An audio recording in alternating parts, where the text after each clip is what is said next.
mapapakinggan ang programang Know Your Bible. Alamin ang inyong Biblia. Hatid sa inyo ng World Radio International and is supported by Church of Christ. Narito na si Brother Daniel Oliva. Magandang umaga po mga kaibigan at mga kapatid. Ito na naman ang programang Alamin ang inyong Biblia.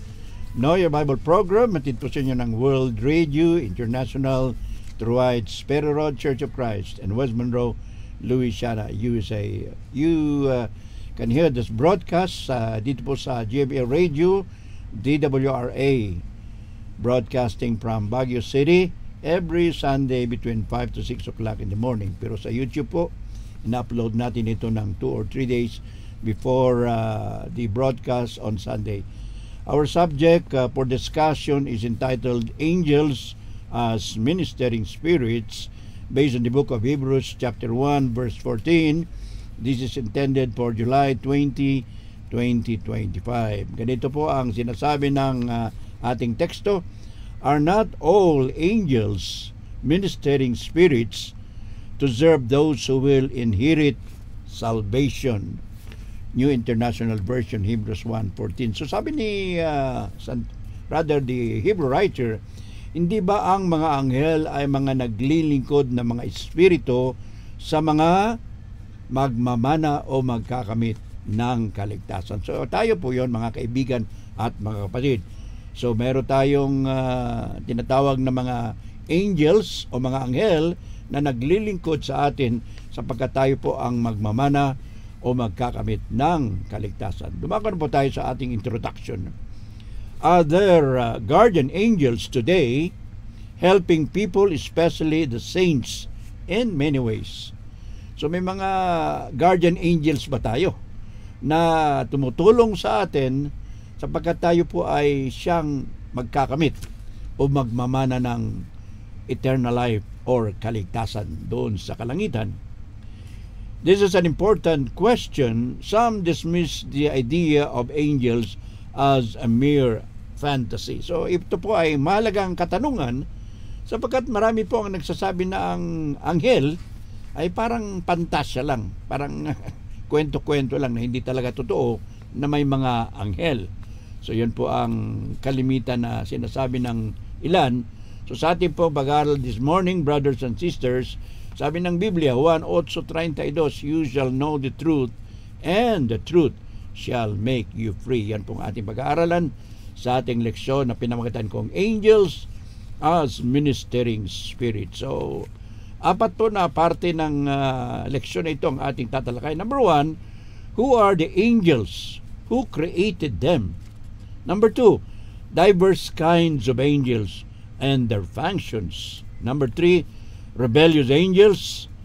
Why did they rebel against God and what is their final destiny? And number 4, in the last part of our lesson, guardian angels helping saints today. So yun pong ating pag-uusapan, kung sino yung mga anghel, sino ang lumikha sa kanila, lumalang sa kanila, anong klaseng mga anghel ang meron sa ating mundo, ano ang mga gawain nila. Number 3, ano ang patungkol sa mga nagrebelde o nagsipag-alsa ng mga anghel sa kalangitan, at ano naman ang kanilang final destiny, ang kanilang patutunguhan.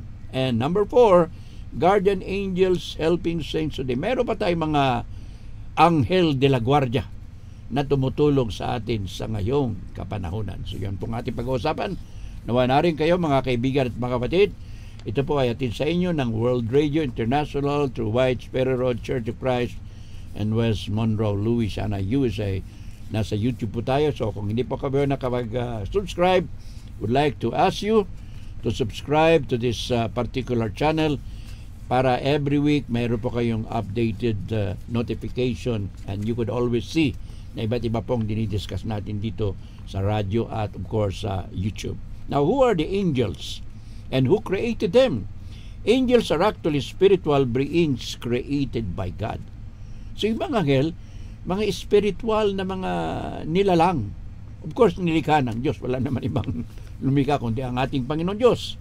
They are not humans, nor are they God or divine, but they are powerful and serve as messengers of God. So hindi po sila katulad ng tao.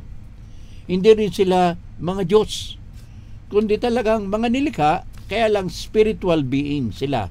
Nasa kalangitan sila dati, at dahil sila ay nagrebelde, yung ibang mga anghel, itinapon po dito sa mundo natin, sa lupa.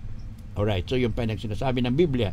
Now, the Bible indicates that God created them before the earth, and they are so numerous that lead hundreds of millions if not more. So bago po nilikha ang mundo, ang physical na mundo, meron ng mga marahil, meron ng mga anghel before na ginawa ang tao. Of course, angels are not creators, by the way. Hindi sila tagapaglalang, sapagkat sila ay nilalang din ng Diyos. So nauna silang nilikha ng Diyos bago nilikha ang tao at inilagay ng Panginoon Diyos sa Garden of Eden. Napakarami po ang anghel. Maaring milyon o mahigit pa. Hindi natin alam yung exact number ng angels. From the book of Nehemiah, chapter 9, verse 6, ganito po ang sabi ng propetang si Nehemiah. You are the Lord, you alone. You have made heaven, the heaven of heavens, and all host and the host of heaven worship you. So sabi ni Nehemiah, ikaw ang Diyos, ikaw lang ang Panginoon, at nilalang mo ang kalangitan, pati ang langit ng mga langit. So, there are heaven of heavens. In other words, hindi lang po isang langit, at pati na yung mga pulutong na sumasamba sa inyo, yun po yung mga anghel. So napakarami po na anghel ang nilikha ng ating Panginoon Diyos, at nandun po sila primero, nandun po sila sa kalangitan. Nang sila po ay nagrebelde, nawala na po doon sila sa langit, pinatapon sila dito sa lupa. At sabi pa nga ng Biblia, ang iba ay naroon na sa tinatawag na sabi na natin na Tartarus, or hell. Well, Jesus Christ said, when Christ was arrested by the Pharisees and some soldiers, the Roman soldiers, sabi ng Panginoon Diyos, bakit niyo ako inaaresto? If I would like to protect myself, I can ask my Father to send me 12 legions of angels. Alam niyo ba kung ilan yung 12 legions of angels? Yung isang pong legion sa Roman army, equivalent po sa isang batalyon ngayon, there are about 6,000 people. So kung i-multiply mo yung 12 times 6,000, that is 720,000 na mga anghel na pwedeng tumulong sa Panginoon kung talagang tinawag niya nung siya ay arestuhin doon sa Garden of Eden, or rather Garden of Gethsemane, I'm sorry. So si Kristo talagang nagpa-aresto, hindi po siya nagtago. At sabi niya, narito ako, pabayaan nyo na yung mga apostoles ko. So yun ang sabi ng Panginoon nang siya ay naresto ng mga Pariseo, ng mga Sadduceo, ng mga pare, saserdote ng Jewish religion, pati na ang mga Roman soldiers. In fact, may mga dala silang mga armas, may espada, may sibat, etc. No? Now let's go to the second kind of discussion. Diverse kinds of angels and their functions. Marami pong uri ng anghel, at marami rin silang ginagawa. So pag-aaralan po natin kung anong sinasabi ng Biblia. Archangels are high-ranking angels with significant roles. So ang pinakamataas po, sabi nila yung archangel, at sabi nga nila si Michael, si Gabriel, etc. Ito po yung mga archangel. Archangels mean leader ng mga anghel. Alright? Now meron din po si Michael. Si Michael po ay depicted as a warrior. Siya po ay isang mandirigma ng anghel. Meron pa rin sa Biblia si Raphael. And Raphael is associated with healing. So itong si Raphael daw, ayon sa tradisyon, siya po yung anghel ng mga nanggagamot. Alright? And of course, there are also what you call guardian angels. Wala pong mga pangalan ito, marami sila. Ito yung binabanggit sa Hebrews chapter 1 verse 14 na mga naglilingkod sa mga magkakamit o magmamana ng kaligtasan. At tayo yon, mga Kristiyano. So there are guardian angels who are assigned to individuals to protect and guide them throughout their lives. So bawat anghel at bawat Kristiyano na sumasamba sa Panginoon at magmamana ng kaligtasan, mayroon po silang tinatawag na guardian angel na magbibigay ng proteksyon, magbibigay ng gabay sa kanila sa kanilang pamumuhay. Ito medyo hindi pa na pinaniwalaan ng ibang tao ito. Pero nasa Biblia po yan, mga kaibigan at mga kapatid. Mayroon tinatawag nilang seraphim. Sino yung seraphim? Seraphim, plural po ng seraph. Ang singular form seraph, pag plural mo sa Hebrew, nagiging seraphim. So seraph or seraphims are actually portrayed as closest to God with wings and associate with divine light and worship. So ito mga seraphim, ito yung malalapit sa Panginoon. At sabi pa nila may pakpak. At sila yung tungkol associated with light and worship. So tungkol sa pagsamba at tungkol sa liwanag. Now, I would like to tell you, brothers and sisters, na yung mga termino na ginagamit natin dito, termino po na mauunawaan natin. In other words, anthropomorphic terms. Ang ibig sabihin, in the language of men. So, kung lingwahe po ng langit ang gagamitin, siguro hindi natin maintindihan kasi si Apostol Pablo, si Apostol Juan, sabi nila doon sa 2 Corinthians 12 at sa Revelation, mayroon silang mga nakitang bagay doon sa kalangitan, sa kabilang buhay. Pinakita kay Pablo sa isang pangitain. Sabi niya, mayroon ako nakita na hindi ko dapat sabihin o hindi ako pinapahintulutang sabihin. So, sealed. In other words, there are things that we cannot learn as of today kung anong meron doon sa langit. Kaya ginagamit po mga termino dito sa ating leksyon ay mga tinatawag nating anthropomorphic terms or in the language of man sa lingwahe natin para maintindihan natin. Kasi pag ginamit yung mga lingwahe sa langit, baka hindi natin maintindihan. Kasi doon sa 2 Corinthians, rather 1 Corinthians 13, sabi ni Apostle Paul, if I speak with the tongues of men and of angels. So may lingwahe po yung mga anghel. Kung may lingwahe tayo dito sa lupa, mayroon ding lingwahe, salita ang mga anghel na sila rin ang nagkakaintindihan. Katulad ng mga hayop, may sarili silang salita, may sarili silang wika, mga pusa, mga aso, etc. No? So other classification of angels, ito po yung general classification. Kasi pag titingnan mo doon sa Book of Ephesians, sabi ni Apostle Paul, mayroong thrones, mayroong dominions, mayroong powers, mayroong principalities, and mayroong angels. So isa-isa po natin. Ano po yung thrones? Thrones, sabi nila ito yung patungkol sa divine judgment.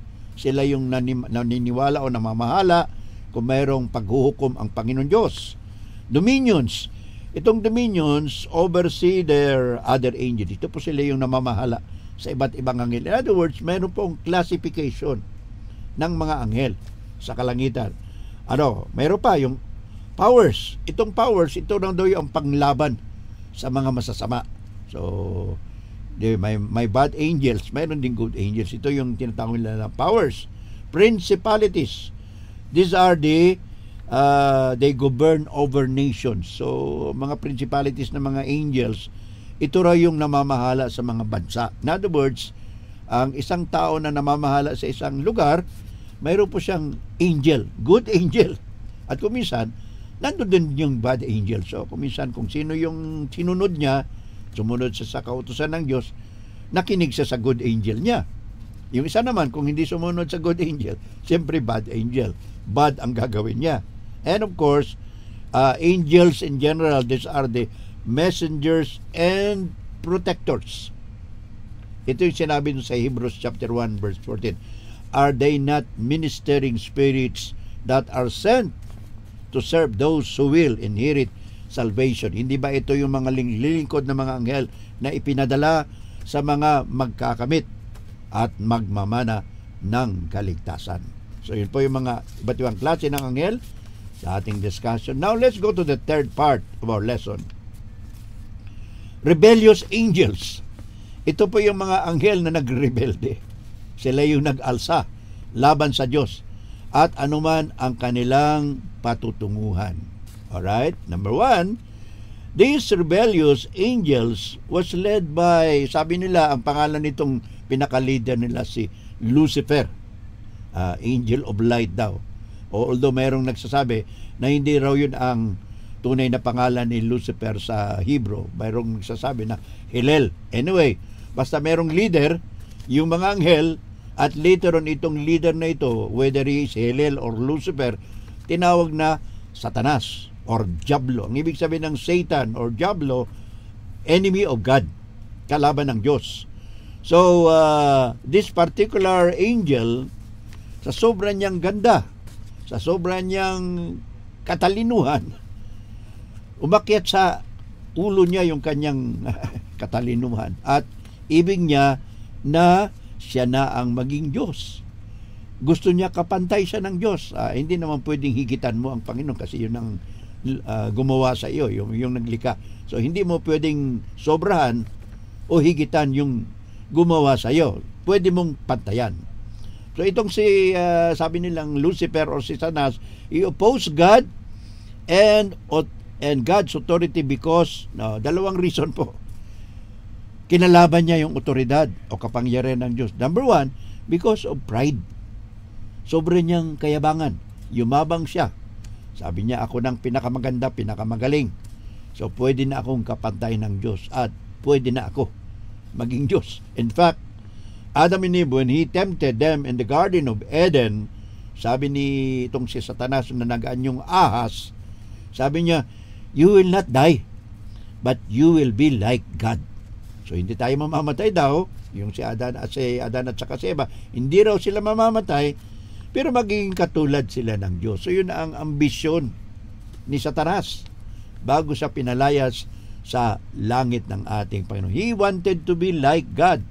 He wanted to usurp the authority of God, the power of God, at gusto niya sa iyong sambahin sa halip ng Panginoon Diyos. So kaya ang nangyari, pinalaya sila ng Panginoon Diyos sa kalangitan.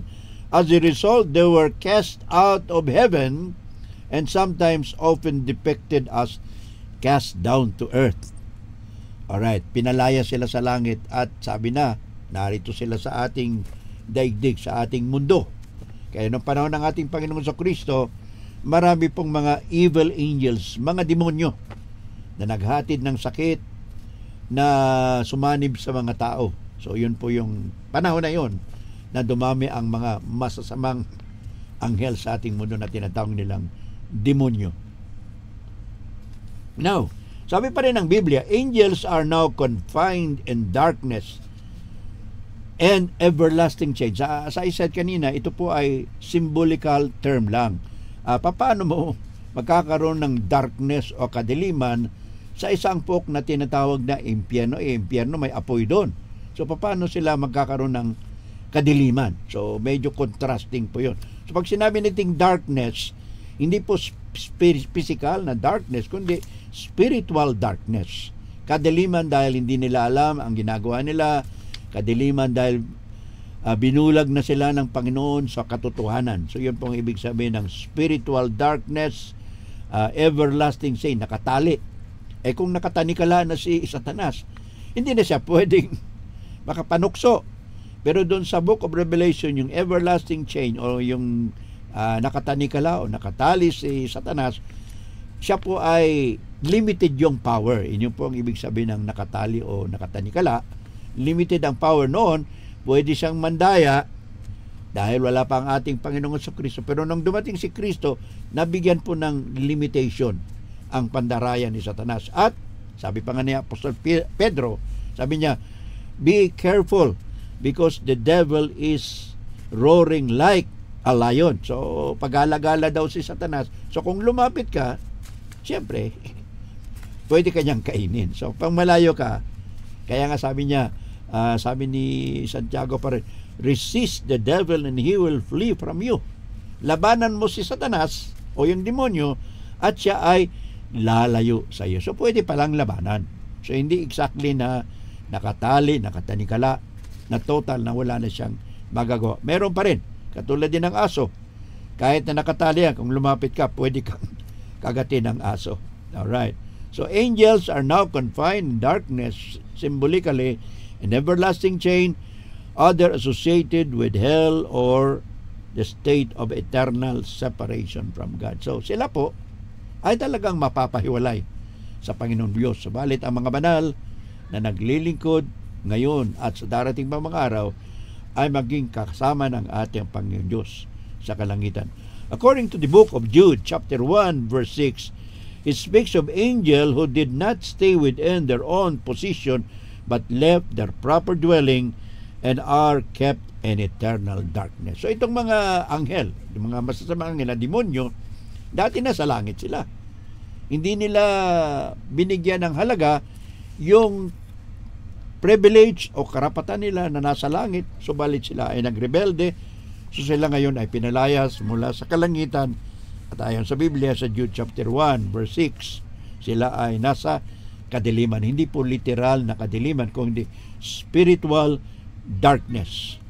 And then in the book of Revelation, chapter 12, verse 7 to 9, ganitong sinasabi, it describes war in heaven when Satan and his angels or demons are cast out or cast down of heaven. So, may parang eksena na nangyari doon sa Apocalypse chapter 12, verse 7 to 9, nagkaroon ng gyera, nagkaroon ng digmaan. Si Satanas po, itong si Lucifer, 1/3 of the heavenly angels. 3 parte. Kung halimbawa 10, yung 3 sumama sa kanya. 1/3 of the heavenly angels went with Satan. So, nandito sila, 1/3. Kung halimbawa, 1 million ang anghel sa kalangitan. 333 million sumama po kay Satanas. Alright, so yan po sinasabi ng Biblia sa Revelation chapter 12, verse 7 to 9, where there was a description of war in heaven. At sabi nila ang kalaban dito ni Satanas o ni Lucifer ay si Michael. Alright, now let's go to the last part of our discussion. Ito po pinaka-importante, mga kaibigan at mga kapatid. Guardian angels helping the saints today. Meron ba tayong mga anghel de la guardia na nagbibigay ng proteksyon sa mga banal, sa mga sumusunod, sa mga naglilingkod sa ating Panginoong Diyos? Ito po ay napakagandang katanungan.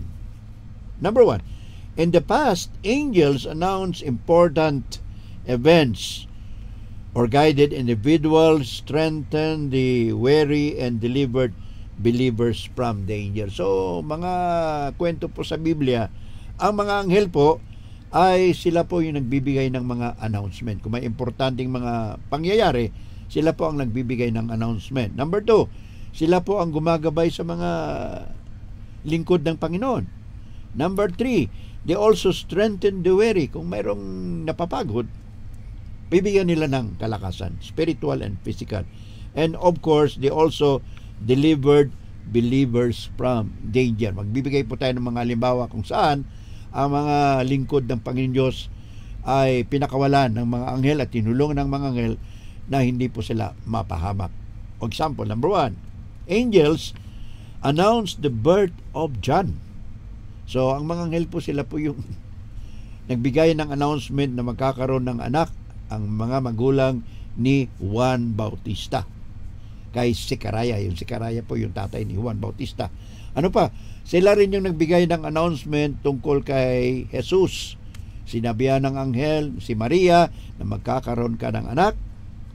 At si Jose, ganun sila, mag-asawang Maria at Jose, kakaroon ka ng anak at tatawagin siyang Jesus. Ito may mabawasan natin sa Luke chapter 1, verse 26 to 38. Tingnan nyo na lang po yung teksto. Lucas 1:26-38. Angels also guided Philip to the Ethiopian eunuch. Kung titingnan nyo sa Book of Acts, chapter 8, verse 26 to 40, isa pong mangangaral, ang pangalan niya si Felipe, ay binigyan siya ng gabay ng isang anghel patungo kay yung taga-Ethiopia na bating, eunuch. Yung eunuch po yun yung lalaking kinapod. Tawag sa English, eunuch. Treasurer ng Queen of Candace in Ethiopia. Luke, Acts chapter 8, verse 26 to 40. Ano pa? Angels also freed Peter from prison. Kung natatandaan nyo, si Apostol Pedro po ay nakulong doon sa Gawa 12:7. Tinulungan siya ng anghel na makawala o makaalis doon sa bilangguan. Ano pa? Angels also escorted the souls of the righteous to paradise. Kung babasahin natin yung Lucas chapter 16 verse 22, yung parabola o yung talinhaga ng Panginoon, nung mamatay po si Lazaro, siya ay sinabayan o tinulungan, ginabayan ng anghel patungo sa tinatawag nating Abraham's bosom, isinapupuno ni Abraham, o sabi nila yun po yung paradise. So when good people die, righteous people die, mayroon pong mga magagaling na anghel. Nagagabayan sila patungo po sa paradise o paraiso. Ano pa? From the book of Genesis, chapter 21, verse 8 to 21, tells that an angel protected Hagar and Ismael from hunger. Ito pong si Hagar, ito po yung katulong ni Sarah sa Old Testament, na sinabi niya kay Abraham, dahil wala akong anak, sige, gawin mo siyang asawa, sipingan mo siya, at nagkaroon ng anak itong si Hagar, na ang pangalan ay si Ismael. Subalit si Sarah, dahil nagsistelos na wala siyang anak, pinalayas niya itong si Hagar, pinapunta doon sa wilderness o sa ilang na pook, at nung sila ay naroon na, dahil anak ni Abraham itong si Ismael, ginabayan sila ng anghel para hindi sila magutom at mamatay doon sa ilang na pook o tinatawag nating wilderness. Another, Hebrews chapter 13 verse 2 states that angels may disguise as strangers needing hospitality. Ano sabi ng writer ng Hebrews? Do not forget to entertain strangers, for thereby some people have entertained angels unaware.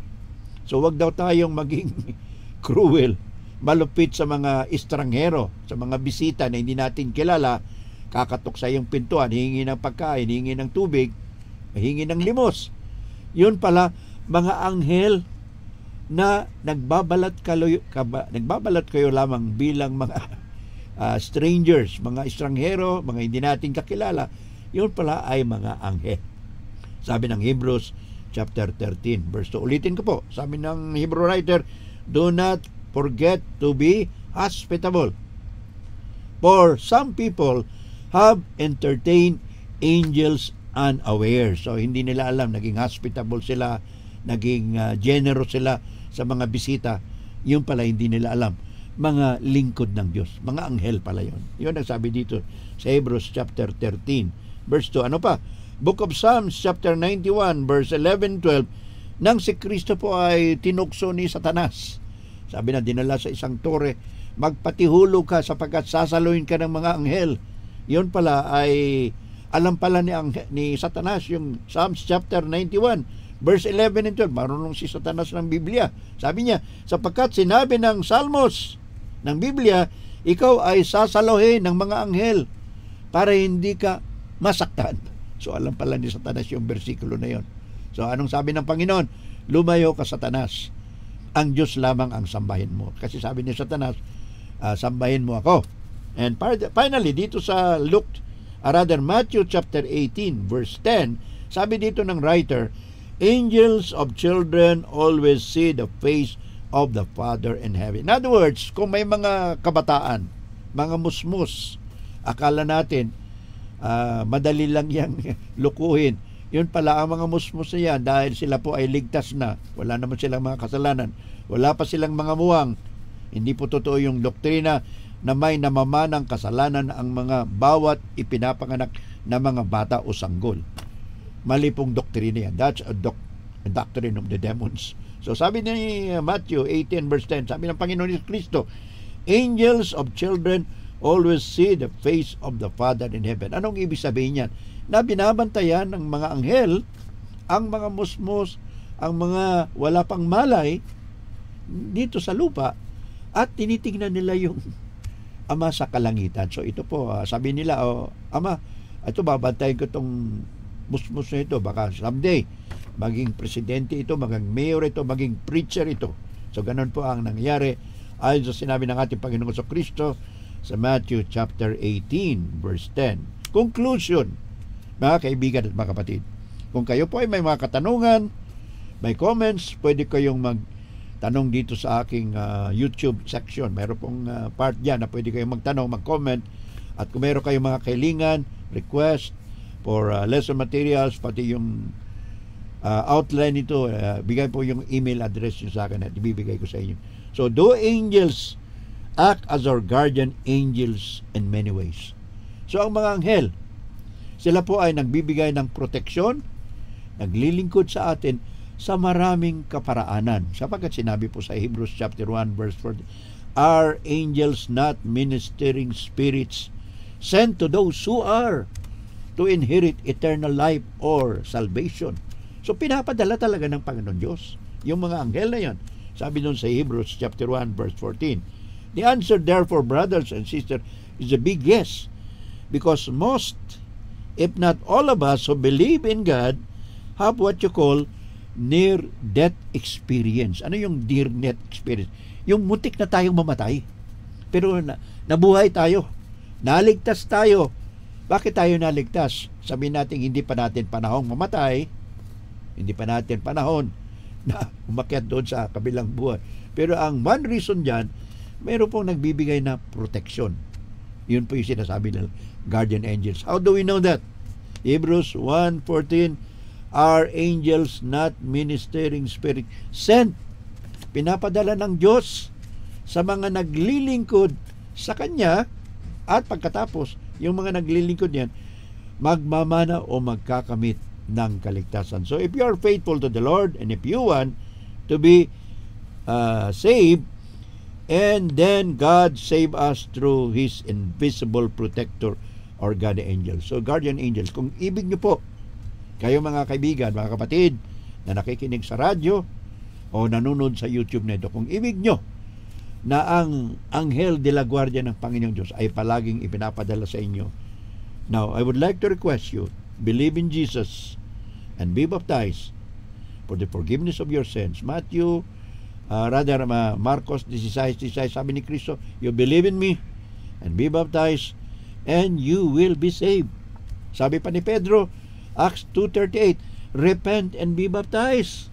Magsisi kayo at magpabautismo sa kapatawaran ng inyong mga kasalanan at tatanggapin ninyo ang kaloob ng Espiritu Santo. Doble po ang gagawin sa atin. Mayroon ng banal na Espiritu, mayroon pang anghel. And sabi pa rin ng Panginoon sa Kristo through the Apostle Paul, now is the acceptable time. Kung narinig nyo, naintindihan ninyo, naunawaan nyo, ibig ninyong tulungan namin kayo. Sabi ni Apostol Pablo, 2 Corinthians 6 verse 2, now is the acceptable time. Ngayon na ang panahon. Today is the day of salvation. So anywhere you go, nasaan man kayo, pwede namin kayong tulungan ni whole Philippines, kahit sa ibang bansa. And finally, Jesus Christ is inviting all of us. Sabi ng Panginoon sa Kristo, Matthew 11:28-30, come unto me all ye that labor and are heavy laden, and I will give you rest. Take my yoke upon you and learn of me, for I am meek and lowly in heart, and ye shall find rest unto your souls. So, lumapit kayo sa akin, kayong lahat na nabibigatan sa inyong mga problema at kasalanan. Bibigyan ko kayo ng kapahingahan, sapagkat ang aking pabigat ay magaan lamang, at bibigyan ko kayo ng eternal rest, not only here on earth, but eternal rest in heaven. Yan po ang ating pag-aaral, mga kaibigan at mga kapatid, sa ating subject matter, angels as ministering spirits, based on the book of Hebrews chapter 1 verse 14, for broadcast on July 2025 sa radyo. Sa YouTube po, ina-advance natin to. Manalangin po tayo, mga kaibigan at mga kapatid. Ama naming banal na nasa langit, marami pong salamat sa leksyon na ito tungkol sa mga anghel. Salamat din sa kaligtasan na natamo namin sa pamagitan natin sa Yesu Kristo. Salamat din sa aming mga sponsors, World Radio International, through White Sparrow Road Church of Christ, ang aming mga praying partners at tumutulong din sa ministry in many places. Kapatid na Rico J. Canlas and his wife Sally, Sister Dina Kaugiran of Metro Manila, and Brother June Talasco and Sister Rose na nasa Canada, Brother Nards Tuanyo and Bibing Jan po sa Dao Capiz, with Sister Grace Arvin in Romel, Sister Evelyn nasa Cebu, of course Brother Ed and Sister Viola nasa California, and all the rest. Kapatiran natin dyan sa Golden Gate Congregation through Brother James Kitoriano, Terry Dennis, of course, Art Madlaing, and others there, Deborah Quinones Marcos, dyan po sa Golden Gate Congregation in California. Maraming po salamat, and of course we would like to greet our brothers and sisters in Pangasinan, Brother Greg, Sister Luz Manuel, Brother Jonathan and Annalyn Ramos of Lingayen, Pangasinan. Mga kapatiran din sa Metro Manila, Cabanatuan, San Jose, Pampanga, and all the rest of our brothers and sisters all over the Philippines and all over the world. Maraming po salamat, Panginoon. Patawarin niyo kami sa aming mga pagkukulang at pagkasala, at pinapatawad din namin ang mga nagkulang at nagkasala sa amin. In Jesus' name, we ask all these things. Amen, amen. Praise the Lord, for He is glorious. Never shall His promise fail.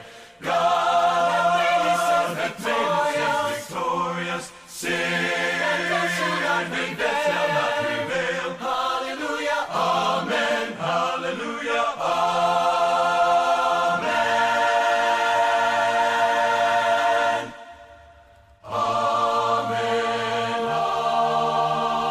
amen. Praise the Lord of our salvation.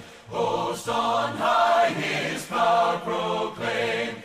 Heaven and earth and all creation, laud and magnify His name. Hallelujah, amen, hallelujah, amen. Amen, amen. Inyong napakinggan ang programang Know Your Bible. Alamin ang inyong Biblia. Hatid sa inyo ng World Radio International and is supported by Church of Christ.